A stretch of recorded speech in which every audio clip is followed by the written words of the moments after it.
الرحیم فانکحوا ما طاب لکم من النساء مثنى وثلاث ورباع فإن خفتم ألا تعدلوا فواحدا صدق اللہ مولانا العظیم ان اللہ وملائکتہ یصلون علی النبی یا ایہا الذین آمنوا صلوا علیہ وسلموا تسلیما۔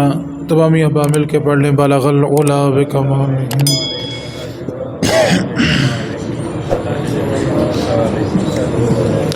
اللہ رب العزت جل جلالہ کا کرم خاص ہے کہ اس نے ہم سبھی کو ایک بار پھر سے دین متین سیکھنے کا موقع عطا فرمایا۔ اللہ تعالی ہم سبھی کا آنا جانا مل بیٹھنا اپنی بلند اور پاک بارگاہ میں قبول و منظور فرمائے، اور ان نشستوں کو ہم سب کے لیے قیامت والے دن ذریعہ نجات بنائے۔ قرآن مجید کی سورۃ النساء کی ایک آیت مقدسہ تلاوت کی ہے۔ اللہ رب العزت نے ارشاد فرمایا فانکحوا ما طاب لکم من النساء، تم نکاح کرو اپنی پسند کی عورتوں سے، مثنی و ثلاث و رباع، دو دو، تین تین، چار چار۔ فإن خفتم الا تعدلوا، لیکن اگر تمہیں یہ خوف ہو کہ تم انصاف نہیں کر سکو گے، فواحدہ، تو پھر ایک کرو۔ آپ قرآن پاک کی ترتیب پہ غور کریں۔ اللہ رب العزت نے جب نکاح کرنے کا حکم دیا ہے تو ابتدا کی ہے مثنی، دو کرو، تین کرو، چار کرو۔ اگر یہ خوف ہے کہ انصاف نہیں کر سکو گے تو پھر ایک کرو۔ اور نبی پاک صلی اللہ علیہ وسلم کا فرمان ہے کہ جس کے ہاں دو بیویاں ہوں اور اگر وہ ان میں انصاف نہ کرے تو قیامت والے دن جب وہ قبر سے نکالا جائے گا تو اس کا ایک حصہ فالج زدہ ہوگا، اس کا ایک بدن کا حصہ کام نہیں کرے گا اور وہ فالج کی حالت میں میدان محشر میں لایا جائے گا۔ آج جس دور سے ہم گزر رہے ہیں، ہمارا معاشرہ آزادی مغرب والی چاہتا ہے اور حقوق اسلام والے چاہتا ہے۔ آج کی نسلیں چاہتی ہیں کہ آزادی وہ ہو جو مغرب میں ہے اور حقوق وہ ملیں جو اسلام کے ہیں، اور ہماری جو ریاست ہے وہ اسلام بھی دبئی والا چاہتی ہے۔ ہماری ریاست، ہماری حکومت بھی چاہتی ہے کہ اسلام وہ ہو جو دبئی میں شیخ زید مسجد کے اندر ہے۔ شیخ زید مسجد ہے دبئی کے اندر، آپ وہاں پہ نماز پڑھنے کے لیے داخل ہوں تو کھجوریں بھی رکھی ہوئی ہیں، وہ سعودیہ سے کبھی کبھی زمزم بھی منگوا لیتے ہیں، ٹھنڈا زمزم بھی رکھا ہوتا ہے، کاجو بادام، کبھی کوئی شیخ آ جائے عربی تو وہ طرح طرح کے میوے وہاں مسجد کے باہر انہوں نے ڈال کے رکھے ہوتے ہیں کہ نمازی حضرات آئیں، میوہ جات کھائیں، کھجور کھائیں، کبھی کبھی زمزم مل جاتا ہے، پئیں اور نماز پڑھیں۔ لیکن جب شیخ زید مسجد سے باہر نکلے نا تو بالکل تھوڑا سا دور کر کے سینما بھی موجود ہے، شراب خانہ بھی موجود ہے، وہاں جوئے کے اڈے بھی موجود ہیں۔ ہماری ریاست بھی کچھ اس طرح کا اسلام چاہتی ہے کہ مسجد میں جائیں، سکون سے نماز پڑھیں، لیکن نہ سیل میں روکے جائیں، نہ شراب خانے روکے جائیں، نہ جوئے کے اڈے روکے جائیں۔ حالانکہ اسلام کہتا ہے یا ایھا الذین آمنوا ادخلوا فی السلم کافہ، اے ایمان والو اسلام میں پورے پورے داخل ہو جاؤ۔ یہ نہیں ہے کہ کبھی ادھر کے رہ گئے، کبھی ادھر کے رہ گئے۔ اللہ فرما رہا ہے ادخلوا فی السلم کافہ، اسلام میں داخل ہونا تو پھر پورے کے پورے داخل ہونا ہے۔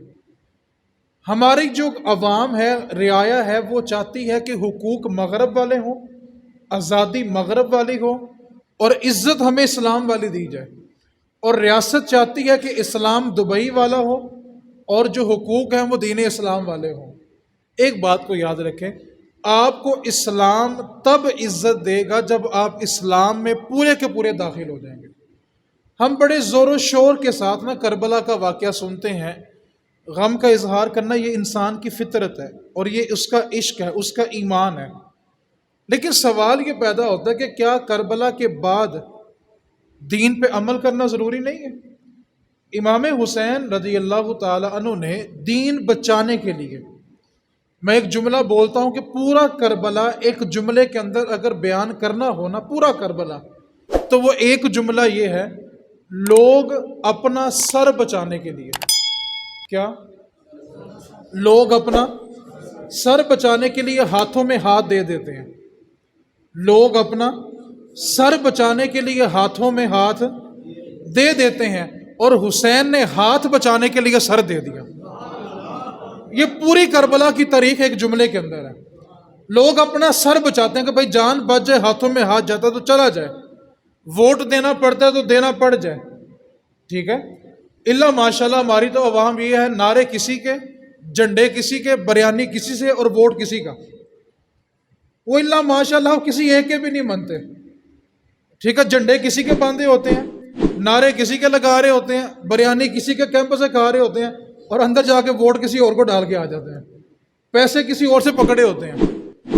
اور آپ کو میں ایک بات اور بتاؤں، جو بے روزگار طبقہ ہے نا، بے روزگار، جن کو روزگار نہیں ملتا، الیکشن کے دن میں وہ کیا کرتے ہیں؟ اگر 5 پارٹیاں نا تو 5 کو پیسے پڑے ہوتے ہیں، 5 ووٹ تو ہی ہے، اندر جا کے کون سا کسی نے چیک کرنا ہے کس کے نام کے لگا کے آیا، ٹھیک ہے۔ تو بھائی ایک بات کو یاد رکھیں، جب آپ ایسا کریں گے تو پھر آپ کو حقوق بھی نہیں ملیں گے۔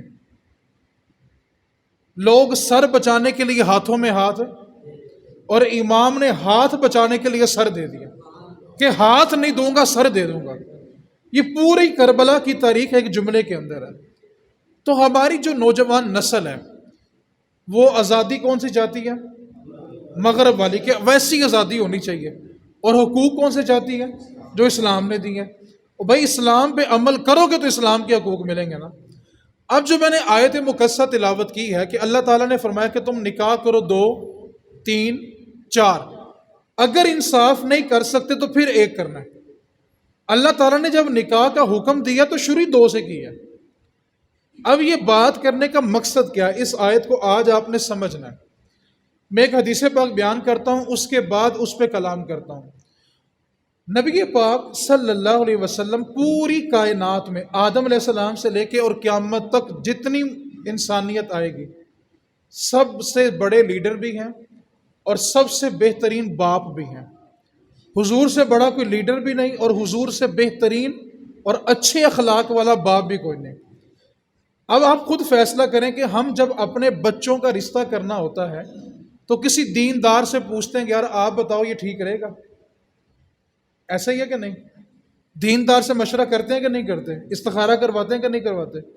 استخارہ نہ بھی کروائیں تو کم از کم مشورہ کرتے ہیں کہ حضرت صاحب تہاڈا کی خیال ہے؟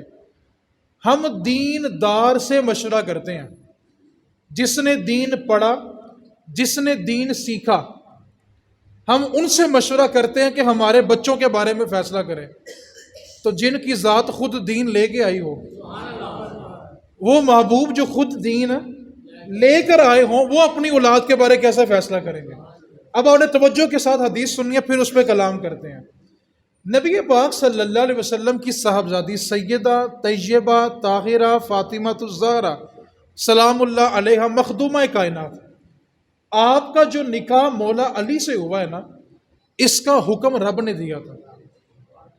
حدیث پاک موجود ہے، اللہ رب العزت نے جبریل امین کے ذریعے پیغام بھیجا کہ جا کے میرے محبوب سے کہہ دو کہ وہ اپنی صاحبزادی کا نکاح علی سے کر دیں۔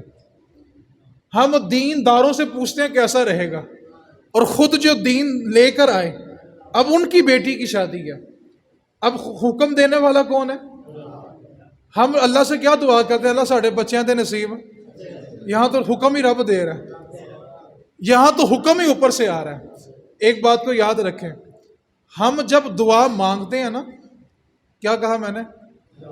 اس جملے میں عشق ہے، مزہ ہے۔ ہم جب دعا مانگتے ہیں تو دعا اوپر جاتی ہے، ہم جب دعا مانگتے ہیں تو دعا اوپر جاتی ہے اور قبول ہوتی ہے۔ اور جب میرے نبی دعا مانگا کرتے تھے تو قبولیت نیچے آیا کرتی تھی۔ ہم دعائیں قبولیت کے لیے اوپر بھیجتے ہیں، اور جب میرے نبی ہاتھ اٹھاتے تھے تو قبولیت نیچے آیا کرتی تھی کہ جا کے نبی کی دعا کو لے کے آؤ۔ آپ توجہ کریں، میں جو سمجھانا چاہ رہا ہوں، حکم دینے والی ذات، پیغام لانے والا فرشتوں کا سردار، اور جن کی طرف لایا گیا وہ نبیوں کے سردار۔ نکاح کس کا؟ سیدہ طیبہ فاطمہ الزہرا سلام اللہ علیہا۔ حکم دینے والا، پیغام لانے والے جبریل۔ دیا کس کو؟ نبی پاک صلی اللہ علیہ وسلم کو۔ اب میرے نبی کا عمل بڑی توجہ کے ساتھ سننا ہے. یہ جو جملہ میں بیان کرنے لگا ہوں سارا موضوع چنا ہی اس جملے کے لیے ہے. میرے نبی پاک صلی اللہ علیہ وسلم اپنے حجرہ میں داخل ہوئے. پیغام اللہ کی طرف سے آیا تھا، لانے والے جبریل تھے، آیا مصطفیٰ کو تھا. میرے نبی پاک صلی اللہ علیہ وسلم نے حجرے میں جا کے اپنی لاڈلی اور پیاری صاحبزادی سے پوچھا، فاطمہ اللہ کا حکم آیا ہے. کیا جملہ ہے؟ پھر بولے، اللہ کا حکم آیا ہے کہ میں تیرا نکاح علی سے کر دوں، بیٹا تیری اجازت ہے؟ حکم کس کا تھا؟ لانے والے کن کی طرف لائے؟ اور میرے نبی نے کیا کیا؟ جا کر پھر پوچھا، بیٹا تیری اجازت ہے؟ قیامت تک آنے والی انسانیت کو یہ پیغام دیا کہ کبھی بھی اپنی مرضی اولاد پہ مسلط نہیں کرنی. یہ سب سے شفیق باپ، سب سے بڑے لیڈر اور خود ذات مصطفیٰ جو دین کو لے کر آئے اور آنے والی انسانیت کو پیغام دیا کہ جب بچوں کے رشتے کرو تو ان کی رضامندی پہلے پوچھو ان سے. آج ہمارے معاشرے میں بہن بھائیوں کے رشتے کیوں چھوڑتے ہیں؟ اس کی وجہ یہ ہوتی ہے کہ جب بیٹوں کی شادیاں کرنی ہوتی ہیں نا، بیٹیوں کی شادیاں کرنی ہوتی ہیں تو ماں باپ کیا کہتے ہیں؟ نہیں میں اپنے بھرا نو زبان دیتی ہوئی ہے. ماں کہتی ہے نہیں میں نے اپنی بہن کو زبان دی ہوئی ہے، تیری شادی تو وہیں پہ ہوگی. ہم اولاد کو ایموشنل بلیک میل کر کے رشتے تو کر دیتے ہیں، اور جب رشتے چھوٹتے ہیں نا تو صرف رشتے نہیں، اوپر ان کے بہن بھائی بھی آپس میں چھوٹ جاتے ہیں. نبی پاک صلی اللہ علیہ وسلم نے اتنا بڑا حکم ملنے کے باوجود آ کے سیدہ سے پوچھا، بیٹا آپ کی کیا رضامندی ہے؟ ایک بات کو یاد رکھیں، اولادیں ایک بات کو پہلے یاد کریں، جو کتاب ماں باپ کی نافرمانی کی تم لکھو گے، جو کتاب ماں باپ کی نافرمانی کی تم لکھو گے وہ تمہیں تمہارے بچے پڑھ کے سنائیں گے کہ تم نے اپنے ماں باپ کے ساتھ کیا کیا تھا. آج ہم آزاد ہیں، ہمارے خیالات آزاد ہیں، سوچیں آزاد ہیں، فکر آزاد ہے. ہم کہتے ہیں کوئی بات نہیں، اپنی زندگی اچھی ہونی چاہیے، ماں باپ نے کون سا سدا رہنا ہے.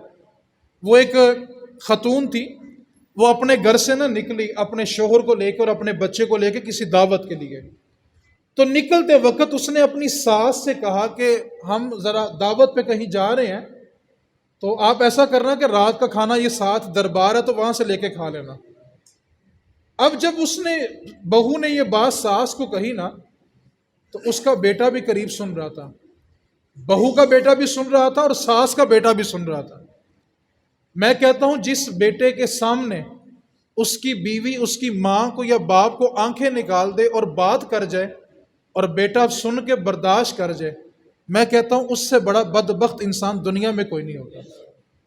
او بھائی، جس ماں نے تجھے 9 ماہ اپنے پیٹ میں اٹھا کے رکھا، یہ جہاں جتنا مرضی کو تگڑا نوجوان ہو، کہ میری جوانی بڑی عروج پر ہے، میری طاقت بڑی عروج پر ہے، میں آپ سے ایک بات پوچھتا ہوں، آپ 10 کلو کا وزن اٹھا کے کتنی دیر کھڑے رہ سکتے ہیں؟ کوئی زیادہ سے زیادہ جوان ہوگا تو 5 منٹ، کوئی کہے میں بڑا جوان ہوں تو 7-8 منٹ کے بعد اس کی بس ہو جائے گی، اس کے ہاتھوں میں خون جم جائے گا، اس کا ہاتھ سن ہو جائے گا، کام کرنا چھوڑ جائے گا. اور بھائی ہم تو 10 کلو کا وزن 10 منٹ نہیں اٹھا سکتے. تو نے کبھی اس ماں کی طرف نہیں دیکھا جس نے تجھے مسلسل 9 مہینے اٹھا کے رکھا تھا؟ وہ خوشی میں گئی یا غمی میں گئی تو اس نے پہلا خیال یہ کیا کہ میرے بچے کو تکلیف نہیں ہونی چاہیے. وہ ماں جو ساری رات کروٹ اس ڈر سے نہیں بدلتی کہیں میرے بچے کو اذیت نہ پہنچے، وہ ماں جو سردی کی راتوں میں خود گیلے بستر پہ سو جاتی ہے اور بچے کا بستر بدلتی ہے کہیں میرے بچے کو ٹھنڈ نہ لگ جائے. آج تو ہم 10 کلو وزن نہیں اٹھا سکتے 10 منٹ کے لیے، تو جس نے 9 ماہ ہمیں اپنے پیٹ میں اٹھایا تھا، وہ باپ جو ہمارے لیے تپتی دھوپ میں مشقت کر کے روزی لے کے آتا ہے، آج اسی کو آنکھیں دکھائی جاتی ہیں. تو ماں باپ کی نافرمانی کی جو کتاب ہم لکھ رہے ہیں وہ پڑھ کے ہمیں ہمارے بچے سنائیں گے. اب بہو نے ساس سے کہا کہ امی ہم جا رہے ہیں تو آپ دربار سے روٹی کھا لینا. اس نے اپنے شوہر کو لیا، بچے کو لیا، گاڑی میں بیٹھ کے نکل گئی. اب میاں بیوی اگلی سیٹ پہ بیٹھے ہیں، ان کا جوان بیٹا کوئی 8-10 سال کا بیٹا تھا، وہ پچھلی سیٹ پہ بیٹھا ہے اور خاموش بیٹھا ہے. تو ماں نے نا مڑ کے اپنے بچے سے کہا بیٹا آپ بڑے خاموشی سے بیٹھے ہو، سفر کو انجوائے کرو، باہر دیکھو، آپ چپ کر کے کیوں بیٹھے ہو، کیا سوچ رہے ہو بیٹا، آپ سفر کو انجوائے نہیں کر رہے؟ تو بیٹا کہنے لگا ماما میں یہ سوچ رہا ہوں جب میں بڑے ہو کے اپنا گھر بناؤں گا نا تو کسی دربار کے قریب بناؤں گا۔ تو وہ چیخی کہ گھر بنا تو دربار کے قریب کیوں، کسی سوسائٹی میں بنانا؟ تو بیٹے کا جواب بلا کہا تھا ماما کل کو جب مجھے کسی دعوت پہ جانا پڑا تو آپ کو بھوکا تو نہیں نا چھوڑ کے جاؤں گا پھر۔ ماں باپ کی نافرمانی کی جو کتاب ہم لکھ رہے ہیں وہ ہمیں ہمارے بچے پڑھ کے سنائیں گے۔ آج جب باپ بوڑھا ہوتا ہے، سفید داڑھی چہرے پہ آتی ہے تو اولاد بات ماننا چھوڑ دیتی ہے، اور جب باپ کو گھر بیٹھے اپنے ہاتھوں سے اختیارات نکلتے نظر آتے ہیں نا تو وہ باپ اندر سے چیخ چیخ کر روتا ہے کہ یہ وہ بچے تھے جن کو میں اپنے کندھوں پہ اٹھا کے ساری جوانی میں نے ان کے لیے گزار دی ہے، اور اگر آج میں کام نہیں کرتا، کماتا نہیں ہوں، تو آج میرے ہاتھ میں اختیار بھی نہیں ہے۔ نوجوانوں اس بات کو یاد رکھو، ماں باپ سب کچھ کرنے کے بعد بھلا کیا کہتا پتر جے میں تینوں بہتر لگتا تو کر لے، اور بھائی باپ نے اور کیا کہنا ہے آپ کو، ہم اس کے باوجود اس باپ سے مشورہ کرنے کے لیے تیار نہیں ہیں۔ ماں نے اور کیا کہنا پتر جے میں تیری خوشی ہو کر لے، لیکن جب آپ ماں باپ سے مشورہ کرتے ہیں تو وہ دوبارہ جوان ہو جاتے ہیں کہ بھئی ہماری اولاد کی تربیت آج ہمارے کام آ رہی ہے۔ تو سب سے بنیادی حکم یہ ہے کہ آپ بچوں کے اوپر اپنی مرضی مسلط نہ کریں، اور نوجوانوں اس بات کو یاد رکھو، اگر دین نے ماں باپ کو یہ اجازت نہیں نہ دی کہ وہ اپنی مرضی مسلط نہ کریں تو دین نے آپ کو یہ بھی اجازت نہیں دی کہ آپ ماں باپ کی عزت پاؤں کے نیچے روند کے چلے جائیں، آپ کو یہ بھی رخصت نہیں ہے۔ آج نوجوان سمجھتا ہے جی میں جو مرضی کر لوں، میں تو آزاد ہوں، مجھے دین نے اجازت دی ہے، تو دین نے تجھے اور بہت ساری چیزوں کی اجازت دی ہے اور بہت ساری پابندیاں بھی تیرے پہ لگائی ہیں، لیکن ہمارے نوجوانوں کو جو دین ہے نا وہ صرف شادی کے بارے میں زبانی آتا ہے، باقی آپ اس سے نماز پوچھنا کیسے پڑھنی ہے اس کو وہ نہیں آتی ہوگی، روزہ کیسے رکھنا ہے، کیسے ٹوٹتا ہے کیسے نہیں ٹوٹتا وہ نہیں آتا ہوگا، لیکن آپ نکاح کے مسئلے پوچھ لیں وہ سارے اس کو انگلیوں کے نقشوں پہ یاد ہوں گے۔ ایک بات کو یاد رکھیں، میں نوجوانوں سے ایک بات کرنے لگا ہوں، بات کو دل کے کانوں سے سننا ہے، وہ بیٹی جس کو اس کے باپ نے 22-23 سال اپنی جوانی رول کے پالا ہے، تپتی دھوپ میں مشقت کر کے پالا ہے، اور وہ ماں جس نے اپنے زیورات بیچ بیچ کے اولاد کو پڑھایا ہے، جس نے اپنا پیٹ کم پالا اور اولاد کو پالا، وہ 23 سال باپ کی شفقت ماں کی محبت لینے کے باوجود اگر اپنے ماں باپ کی نہیں نہ بنی تو اس بات کو دل پہ محفوظ کر لو، وہ تیرے گھر آ کے تیری کبھی نہیں بنے گی۔ وہ جس باپ نے 22 سال اس کی تربیت کی، اپنا سب کچھ قربان کیا، راتوں کو اٹھ اٹھ کے اس کی حفاظت کرتا رہا۔ نوجوانوں آپ کو کیا پتا ہو کہ آپ کے ماں باپ آپ کی حفاظت کیسے کرتے ہیں؟ خدا کی قسم باپ رات کو اٹھ اٹھ کے بچوں کے کمرے دیکھتا ہے، دروازے پہ لگی کنڈیاں دیکھتا ہے کہ میری اولاد تو گھر میں سکون سے سو رہی ہے نا، اور جب وہ اولاد اپنے قدم پہ کھڑا ہونا چاہتی ہے تو پھر اسی ماں باپ کی عزت کو قدموں کے نیچے روند کے چلی جاتی ہے۔ آج اولاد کو یہ اختیار کس نے دیا کہ آپ کو میرے معاملات میں بولنے کی کوئی ضرورت نہیں؟ ایک بات کو پلے باندھ لے، جو اپنے ماں باپ کی نہیں بنی وہ آپ کی کبھی نہیں بنے گی۔ اور ایک بات اور پلے باندھ لیں، میں آپ کو سادہ سی مثال دیتا ہوں، میری بات کو یہ جو بزرگ لوگ ہیں جلدی سمجھ جائیں گے۔ جو چیز عورت اپنے جہیز میں لاتی ہے نا، جہیز کے برتنوں میں سے ایک گلاس ٹوٹ جائے تو سارا دن اس گھر میں شور ہوتا ہے، میری ماں نے بڑی مشکل بنایا سی، میرے پیو نے بڑی مشکل بنایا سی۔ بندے کے گھر کے سارے برتن ٹوٹ جائیں انہوں ٹینشن ہے، ایسا ہی ہے، سارے ٹوٹ جائیں کی کہندی کوئی ٹینشن ہے، اور جہیز کا ایک گلاس ٹوٹ جائے تو سارا دن کیا ہوتا ہے، تانوں کی پتا میرے پیو نے کنج بنایا سی، تانوں کی پتا میری ماں نے کیویں بنایا سی، ایسا ہی کہ نہیں؟ ثابت کیا ہوا؟ عورت جو چیز جہیز میں لاتی ہے اس سے بڑا پیار کرتی ہے، عورت جو چیز پھر بولیں عورت جو چیز جہیز میں لائے اس سے بڑا، اور جو عورت بھاگ کر آئے آگے اس کی بیٹی بھاگ کر ضرور جائے گی۔ جو اپنے گھر سے ماں باپ کو دھوکہ دے کے جہیز میں یہ دھوکہ پن ہی لائے آگے اس کی اولاد میں ضرور منتقل ہوگا۔ میاں محمد بخش بلا کے فرمایا کرتے تھے، جیویں ڈٹھن مائے محمد اویں ڈٹھن تیاں۔ رشتہ کرتے وقت ہم کیا کرتے ہیں؟ بڑی توجہ کے ساتھ بات سننی ہے۔ آج نا بہت سارے لوگ پریشان ہیں کہ ہماری بیٹیاں اپنے گھروں میں سکون میں نہیں ہیں، بہو ہے تنگ کرتی ہے۔ توجہ کے ساتھ ایک بات کو سمجھنا ہے، ہم جب شادی کرتے ہیں بچوں کی تو جا کے پوچھتے ہیں جی بیٹا کاروبار کیا کرتا ہے؟ ایسا ہی ہے؟ بولیں تو صحیح ہے، میں نہیں پہن کچھ مانگتا، بولو تو صحیح ہے۔ کیا پوچھتے ہیں جا کے؟ پھر پوچھتے ہیں گھر اپنا ہے کہ رینٹ پہ ہے؟ ایسا ہی ہے۔ پھر کیا پوچھتے ہیں کنے بھین بھرا نے؟ ٹھیک ہے۔ پھر پوچھتے ہیں کنے بھراواں دی شادی ہوئی ہے؟ پھر پوچھتے ہیں جی ننانا کنیاں ہوں گی ساڈی دھی دیاں، انہاں جو شادی کنی دی ہوئی ہے؟ ٹھیک ہے، کنی دیر اتنے آ کے رہندیاں نے؟ ایسا ہی ہے۔ ساری چیزیں چیک کی، اس میں کاروبار چیک کیا، دولت چیک کی، گاڑی چیک کی، گھر چیک کیا، بہن بھائی چیک کیے، اور بیٹی کا رشتہ کر دیا۔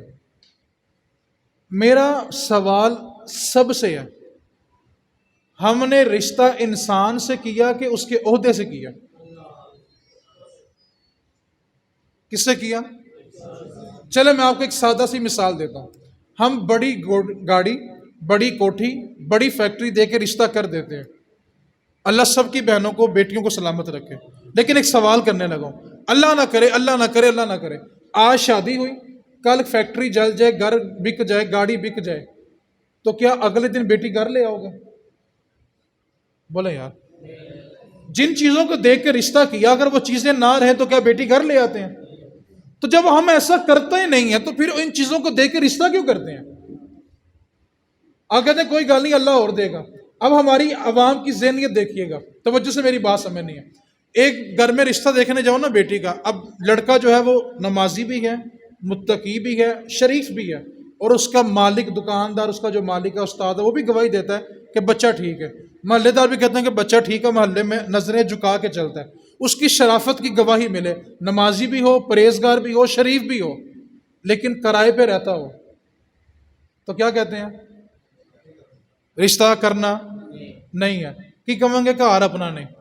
اس کے بدلے گاڑی اپنی ہے، گھر اپنا ہے، لیکن پتہ ہے کہ اس کی نظر پاک نہیں، اس کی رات کی تنہائیاں پاک نہیں، اس کی محفلیں پاک نہیں، تو ہم وہاں بیٹی کا رشتہ بلا کیا کہہ کے کر دیتے ہیں، کوئی گل نہیں اللہ ہدایت دے گا۔ کیا کہتے ہیں؟ پھر بولیں، میں یہ پوچھتا ہوں جس رب نے اس کو ہدایت دینی ہے اس کو دولت نہیں دے سکتا؟ وہاں کہتے ہیں اللہ ہدایت دے گا، یہاں کیوں نہیں کہتے کہ اللہ اپنا گھر بھی دے گا؟ یہ جب ہم نے معیار رکھا تو پھر نقصان کیا ہوگا؟ جب ہم نے چیزوں کو دیکھ کے رشتے کیے تو پھر کیا ہوتا ہے؟ فون آتے میری تھی اپنے گھر سکون سے نہیں ہے، وہ بندہ ساری رات گھر ہی نہیں آتا۔ تو بھائی جب آپ نے رشتہ ہی چیزوں کو دیکھ کے کیا تھا تو پھر آج رونا اور شکوہ کس چیز کا ہے؟ تو اس واسطے نبی پاک صلی اللہ علیہ وسلم نے فرمایا کہ جب تم کسی عورت سے نکاح کرو تو اس کی دین داری دیکھ کے نکاح کرو، حسن بھی ہو، دولت بھی ہو، لیکن اگر دین ہو تو اس سے نکاح کرو۔ آج لوگ کہتے ہیں دیکھیں جی ولی پیدا نہیں ہوتے، بھائی کیسے پیدا ہو؟ جب غوث اعظم پیدا ہوئے تو ان کی ماں جب چکی پیسا کرتی تھی ساتھ ساتھ قرآن پڑھا کرتی تھی، روٹی پکاتی تھی ساتھ قرآن پڑھتی تھی، تو جب بیٹے ہوئے تو غوث اعظم ہوئے۔ اور ماں کا عالم کیا تھا کہ ساری زندگی غیر محرم کو نہیں دیکھا، اور ساری زندگی غیر محرم نے غوث پاک کی ماں کو نہیں دیکھا، اور بھائی پھر بیٹے غوث اعظم ہوتے ہیں۔ اور بات کو اگر آسان کرنا ہو نا تو حسین پیدا کرنے کے لیے ماں فاطمہ تو زہرا ہونی چاہیے، اور بھائی ماں فاطمہ ہو تو پھر حسین پیدا ہوتے ہیں۔ آج کیا ہے؟ آٹا گوندیں، روٹی پکائیں، ایک نظر ٹی وی پہ ہوتی ہے، ایک روٹی پہ ہوتی ہے، ایک ڈرامے پہ ہوتی ہے، ایک روٹی پہ ہوتی ہے، تو پھر پتر کے ہو جائے ہوں گے؟ پھر مخلوق بھی تو مینار پاکستان والی پیدا ہوگی نا بھائی یہ فیصلہ ہم لوگوں نے کرنا ہے۔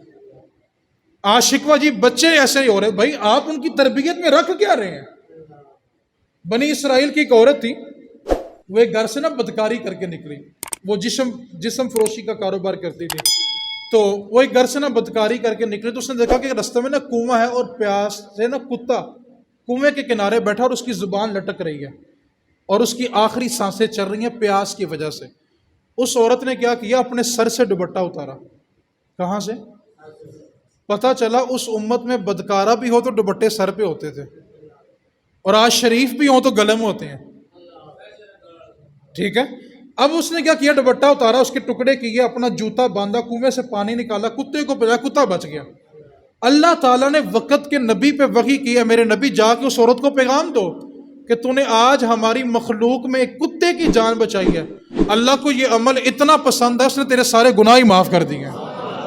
اب سوال یہ پیدا ہوتا ہے، اس امت کی عورت ہو بدکارہ تو دوپٹہ سر پہ ہوتا ہے، اور یہاں پہ شریف خاندان ہو اور دوپٹے پھر گلوں میں ہو، اور پھر ہم کہیں کہ اولاد ایسی پیدا ہو رہی ہے۔ بھائی جیسی ماں ہوتی ہے پھر ویسی اولاد بھی ہوتی ہے، اور حسین کو پیدا کرنے کے لیے ماں فاطمہ چاہیے ہوتی ہے۔ تو اس بات کو اپنے دل میں جگہ دیں۔ نوجوانوں، آپ کو دین نے یہ اختیار دیا ہے کہ آپ اپنی پسند کا اظہار کریں، لیکن ماں باپ کو ذلیل کرنے کا اختیار آپ کو نہیں دیا گیا۔ اور ماں باپ کو بھی یہ چاہیے، اگر اولاد اپنی پسند کا اظہار کرتی ہے اور سب کچھ ٹھیک ہے تو پھر اپنی ضد نہ دکھایا کرے۔ اگر اولاد نے آپ کی عزت کا خیال کرتے ہوئے آپ سے ادب سے ریکویسٹ کر ہی دی ہے، تو اگر آپ کو معاملہ ٹھیک لگے، یعنی جو دنیاوی اعتبار سے، دینی اعتبار سے معاملہ چیک کیے جاتے ہیں، اگر وہ ٹھیک ہے تو پھر مہربانی کر کے اولادوں کے مستقبل کو آپ بھی خراب نہ کریں، اور اولادیں بھی اپنے ماں باپ کو ذلیل نہ کریں۔ میں بس آج کے اس دور کا ایک المیہ سنانا چاہتا ہوں۔ ایک بندہ باہر منہ مارتا رہے، بدکاریاں کرتا رہے، کبھی آپ نے دیکھا کہ سارا خاندان مل کے اس کو روکنے گیا ہو؟ بولو یار، وہ باہر جو مرضی منہ مارے، جو مرضی بدکاریاں کرے، کوئی جاتا؟ اچھا وہ بندہ کہتا ہے میں دوجا بیاہ کرنا ہے، پھر ادھروں بھی تو ادھروں بھی، ادھروں بھی تھے، اے دو پہاڑ کھڑے ہو گئے، کیا کہتے ہیں تو کر کے وہاں سے، یعنی جب تک وہ گناہ کرنا سارے سکون میں ہیں، اور شکر ادا کرو اللہ نے اس کو گناہ سے بچا لیا۔ یہ جو ہمارے صحافی جو ٹکڑوں پہ پلتے ہیں، ٹکڑوں پہ، لفظ تو بڑا عجیب ہے ان کے لیے، لیکن میں صرف ٹکڑے کہتا ہوں۔ آپ نے کبھی دیکھا کہ سارا صحافی اکٹھا ہو کے چلا گیا ہوگا یہ جتنے شراب خانے ہیں، جتنے زنا خانے ہیں، جتنے جوے کے اڈے ہیں سارے بند کرو؟ سارے ٹی وی چینل نے جا کے کیمرے لگا دیے ہوں کہ بھئی یہ زنا کے اڈے بند کرو؟ کبھی ہوا ایسا؟ اچھا کوئی مشہور بندہ دوسری شادی کر لے، سارا دن میڈیا بھونکتا رہتا ہے۔ اس واسطے نوجوانوں، آپ کے لیے میرا پیغام یہ ہے کہ آپ اپنے ماں باپ کو ذلیل، بولے تو صحیح یار، پھر بولیں، اب بھلا کون نہیں بولتا پیا؟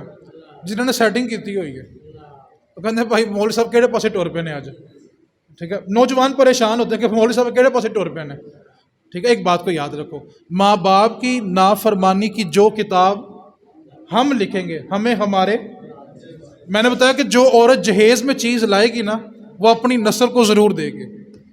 اس واسطے آپ چاہتے ہیں کہ آپ کی آنے والی نسل فرما بردار ہو، تو اپنے ماں باپ کی عزت کا خیال کریں، اور ماں باپ بھی اپنی مرضی زبردستی مسلط نہ کریں، اپنا مشورہ دیں، بیٹا ہماری یہ خواہش ہے، تمہاری کیا خواہش ہے؟ بیٹی اور بیٹا اگر رضامندی کا اظہار کریں تو ضرور کریں، بس یاد رکھنا ہے حکم دینے والا کون تھا؟ لانے والے، دیا کن کو؟